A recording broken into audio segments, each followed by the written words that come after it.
నమస్తే, welcome to Leo. మనతో ఉన్నారు సీనియర్ జర్నలిస్ట్ హేమసుందర్ గారు. సార్ నమస్తే. నమస్తే అండి. సార్, యుద్ధం ముగిసిన తర్వాత స్వతంత్రం వస్తుంది, అదేవిధంగా మళ్ళీ యుద్ధం వస్తుంది, యుద్ధం తర్వాత స్వతంత్రం వస్తుంది. ఏంటా ఇది అంటే ఆగస్టు 14వ తారీఖున రెండు పెద్ద సినిమాలు తలబడబోతున్నాయి, యుద్ధం జరగబోతుంది. దాని తర్వాత ఆగస్టు 15 మనకు తెలిసిందే ఫ్రీడమ్ వచ్చేస్తుంది. మొత్తానికి ఏ రెండు సినిమాల గురించి మనం మాట్లాడుతున్నాం, మీ మాటలో చెప్పండి. యుద్ధం అంటే ఇంగ్లీష్లో వార్ అంటారు కాబట్టి వార్ 2 ఇది రెండో యుద్ధం. ఈ రెండో యుద్ధం ఆగస్టు 14 రిలీజ్ అనేది ఎప్పుడో డేట్ వచ్చేసింది. కాకపోతే వార్ 2కి వేరే సినిమా పోటీ పడుతుంది అనుకున్నారు, కానీ వార్ 2కి మధ్యలో రజనీకాంత్ అడ్డం వచ్చేస్తున్నాడు. అఫీషియల్గా ఈరోజు ప్రకటించారు వాళ్ళు, ఆగస్టు 14 రజనీకాంత్ సినిమా రిలీజ్ అవ్వబోతుంది అనేది. ఇప్పుడు ఏంటి, రెండు పెద్ద సినిమాలు ఒకే రోజు పోటీ పట్టడం అనేది ఒక విధంగా బిగ్ ఫైట్ అని చెప్పాలి. అది ఆ బిగ్ ఫైట్లో విజేత ఎవరు అనేది ఇక్కడ, ఎందుకంటే కలెక్షన్ దగ్గర నుంచి కంపారిజన్ మొదలవుద్ది. ఫస్ట్ డే కలెక్షన్స్ మొదలుపెట్టి చివరి వాళ్ళకు వచ్చిన కలెక్షన్స్ ప్రకారం లెక్కేస్తారు. అప్పుడు సూపర్ స్టార్కి అవమానం కదా, ఒకవేళ జూనియర్ ఎన్టీఆర్ సినిమా హిట్ అయిందనుకోండి, ఇప్పుడు సూపర్ స్టార్కి అవమానం. లేదా సూపర్ స్టార్ సినిమా హిట్ అయిందనుకోండి, ముఖ్యంగా మన జూనియర్ ఎన్టీఆర్ మీద పడుతుంది. హృతిక్ రోషన్ లెక్కయ్యరు, తెలుగు పరంగా చూసిన వాళ్ళు ఇక్కడ లెక్కేస్తారు రజనీకాంత్ కొట్టలేకపోయాడని. అంటే సౌత్లో కాబట్టి అటు రజనీకాంత్కి జూనియర్ ఎన్టీఆర్కి ఇద్దరి మధ్యనే వార్ అనుకుంటారు. ఖచ్చితంగా వాళ్ళిద్దరి మధ్యలో వార్ అనే అనుకోవాల్సి వస్తుంది. ఎందుకంటే ఆ సినిమా కూడా మామూలు సినిమా కాదు, చాలా ఫాస్ట్గా తెరకెక్కిస్తున్నారు, చాలా ఫాస్ట్గా రిలీజ్ చేస్తున్నారు. ఈ మధ్యకాలంలో ఇంత ఫాస్ట్గా సినిమాలు చేయడం, కుర్ర హీరోలతో పోటీపడి రజనీకాంత్ సినిమాలు చేయడం అనేది గొప్ప విషయం. అయితే ఆ సినిమాలో నాగార్జున ఉండటం ఒకటి, సౌబిన్ సాహిర్ ఉండటం ఒకటి, ఉపేంద్ర ఉండటం ఒకటి, తర్వాత అమీర్ ఖాన్ కూడా అంటున్నారు. ఇట్లా రకరకాల పేర్లు బయటకు వస్తున్నాయి. బ్యాటింగ్ అంతా భారీ బ్యాటింగ్. మరి అంత పెద్ద సినిమాని తో వార్ ఢీకొనటం అంటే చాలా ఇబ్బందికరం. ఎందుకంటే Hrithik Roshan multi star cinema, ఇది కూడా మల్టీ స్టార్ సినిమా. కాబట్టి ఎవరో ఒకళ్ళు తగ్గి ఒక 2 వారాలు గ్యాప్ తీసుకోవడం బెటర్. కనీసం వారం అన్న గ్యాప్ ఉంటే అప్పుడు ఇంత పెద్ద వార్ రాదు. ఇప్పుడు ఏమవుతుందంటే బిగ్ ఫైట్గా మారిపోతుంది. ఈ సంవత్సరంలో బిగ్ ఫైట్ ఏది అంటే ఆగస్టు 14 అని చెప్పాల్సి వస్తుంది. సో మనం చూసుకుంటే సూపర్ స్టార్ రజనీకాంత్ గారి సినిమా ఇప్పటికే చాలా పెద్ద సంచలనం కింద మారింది. అదిగాక దీనికి చూసుకునేసరికి డైరెక్షన్స్ కూడా ఇద్దరు డైరెక్టర్స్ కూడా అదే రేంజ్ డైరెక్టర్స్ అని చెప్పొచ్చు అనుకోవచ్చు. అంటే ఒక పక్కన స్టార్స్ వార్ ఒక పక్కన తీసి పెడితే, అదేవిధంగా స్టార్ డైరెక్టర్స్ వార్ కూడా అని చెప్పి అనుకోవచ్చు అంటారా? ఖచ్చితంగా అనుకోవాలి. ఎందుకంటే లోకేష్ కనకరాజు ముఖ్యంగా ఏంటంటే సినిమాకి కూడా తన మైలేజ్ పెంచుకుంటూ వెళ్ళిపోతున్నాడు. మరి అతను పాన్ ఇండియా స్థాయిలో గుర్తింపు పొందాలని ఇక్కడ తెలుగు డైరెక్టర్లు రాజమౌళి గారు, సుకుమారు, వీళ్ళందరి బాటలో ప్రశాంత్ నీలు, వీళ్ళ బాటలో వెళ్తున్న డైరెక్టర్గా లోకేష్ కనకరాజు చెప్పాల్సి వస్తుంది. ఇక వార్ డైరెక్టర్ పరంగా చూసుకుంటే అతను వార్ హిట్ అయితే అతని గురించి మాట్లాడుతున్నామో, కానీ జనరల్గా అయితే లోకేష్ కనకరాజు సినిమా కానీ చూస్తున్నారు.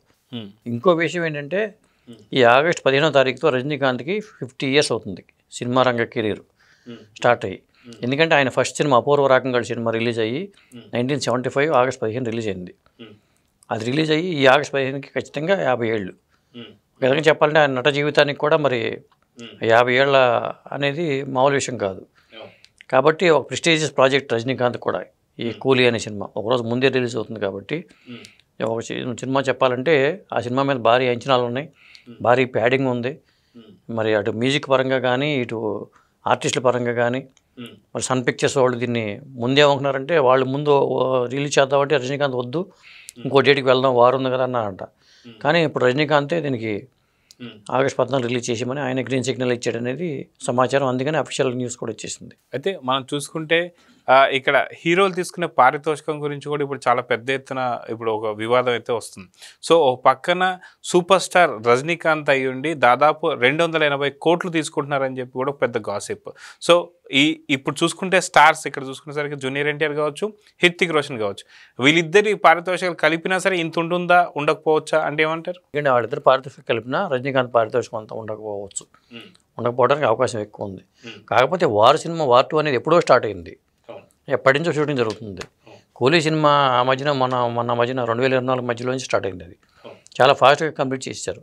పైగా వేటాయంతో ఉండి వేటాయిన తర్వాత కూలీలోకి వెళ్ళిపోయి, కూలీ నుంచి జైలర్ 2కి వెళ్ళిపోయి, జైలర్ 2 కూడా చాలా ఫాస్ట్గా వెళ్ళిపోతుంది, సూపర్ ఫాస్ట్గా. ఆయన రజనీకాంత్ అనేది స్లో అయితేనేమో అంత స్లోగా ఇంకోటి ఉండదు. ఎందుకంటే ఒక్కో సినిమా గ్యాప్ తీసుకున్నాడు. ఆ మధ్యన 2 ఏళ్ళు 3 ఏళ్ళు గ్యాప్ తీసుకుని చేసేవాడు. అలాంటిది సినిమా అవగానే ఇంకో సినిమాకి వెళ్ళిపోతున్నారు ఆయన ఈ వయసులో. అంటే బహుశా 73 ఏళ్ల వయసులో వచ్చేసింది కాబట్టి మనం ఫాస్ట్గా చేయకపోతే 175 సినిమాలు చేశారు కాబట్టి చకచక 200 సినిమాలు కంప్లీట్ చేద్దాం అనే ఆలోచన కూడా కావచ్చు. అది మరి దాంతోపాటు ఆయనతో పాటు పరిగెత్తాలంటే కుర్ర హీరోలు కూడా వెనకబడిపోతున్నారనే చెప్పాల్సి వస్తుంది. సో ఇప్పుడు సూపర్ స్టార్ రజనీకాంత్ గారు ఏదైతే సాధిస్తున్నారో అది ఇప్పుడున్న కుర్ర హీరోలు సాధించే అవకాశం ఉందంటారా? దాదాపు వాళ్ళ కెరియర్లో 200 సినిమాలు మైలు దాటేటువంటి హీరోలు ఎవరు ఉన్నారా లేదంటే ఏం చెప్తారు? అసలు సీనియర్ హీరోలు ఎవరితోనూ కూడా వీళ్ళు కుర్ర హీరోలు పోటీ పడలేకపోతున్నారండి.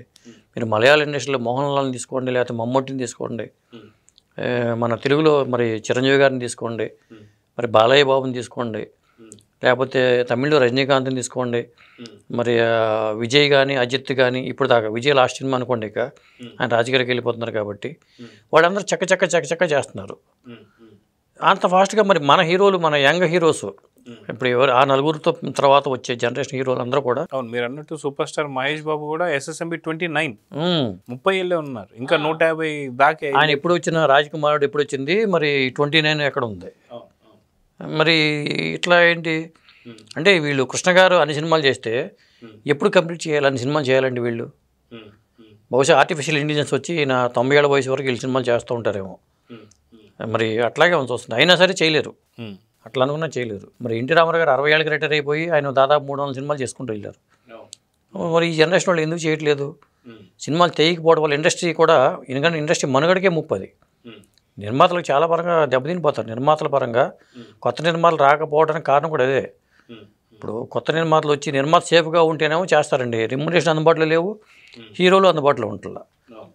మరి ఈ పరిస్థితి ఇండస్ట్రీకి చాలా ప్రమాదకరమైన పరిస్థితి. ఏదైతే ఆగస్టు 14న వార్ ఎలా ఉండబోతుంది, యుద్ధం ఎలా ఉండబోతుంది, అది కాక మనం చూసుకుంటే 2 తెలుగు సినిమాలు అయితే కావు, కానీ తెలుగు సినిమాలు కాకపోయినా సరే తెలుగులో ఇంత గొప్పగా మాట్లాడుకుంటున్నాం అంటే ఎందుకు? తెలుగులో ఇంత గొప్పగా మాట్లాడుతాం అంటే అక్కడ జూనియర్ ఎన్టీఆర్ ఉండటం అనేది. అదే హృతిక్ రోషన్ ఇంకా వేరే హీరో ఉండుంటే వార్ 2కి ఇంత క్రేజ్ వచ్చేది కాదు. అలాగే రజనీకాంత్ కూడా ఆ క్రేజ్ పెరిగిపోయింది, ఆయన సినిమాలన్నీ కూడా ఆ స్థాయిలో ఉంటున్నాయి. పైగా అక్కడ విషయం ఏంటంటే జూనియర్ ఎన్టీఆర్కి జపాన్లో మార్కెట్ ఉంది, రజనీకాంత్కి జపాన్లో మార్కెట్ ఉంది. ముత్తు తర్వాత మరి ఇప్పుడు దేవర గురించి మాట్లాడారు మొన్నటిదాకా. ఎన్టీఆర్ అక్కడ జపాన్ వెళ్ళటం కానీ ఇవన్నీ చూసి, మరి అలాంటి ఇద్దరు హీరోలు సినిమాల పరంగా పోటీ పెడితే ఇప్పుడు నువ్వా నేను తేల్చుకుందాం అనేట్టుగానే ఉంది. కుర్ర జూనియర్ ఎన్టీఆర్ని ఆయన కయ్యానికి కాలు తూగుతున్నట్టుగా మనం భావించాల్సి వస్తుంది. అంటే ఇది నేషనల్ వార్ కాదు, ఇంటర్నేషనల్ వారే. ఇంటర్నేషనల్ వార్, జపాన్ అంటే మరి ఇంటర్నేషనల్ వార్గా చూడాల్సి వస్తుంది. సో చూద్దాం సార్, మొత్తానికి ఏదైతే ఆగస్టు 14వ తారీఖున ఏం జరగబోతుందో చూద్దాం మరి. నమస్తే.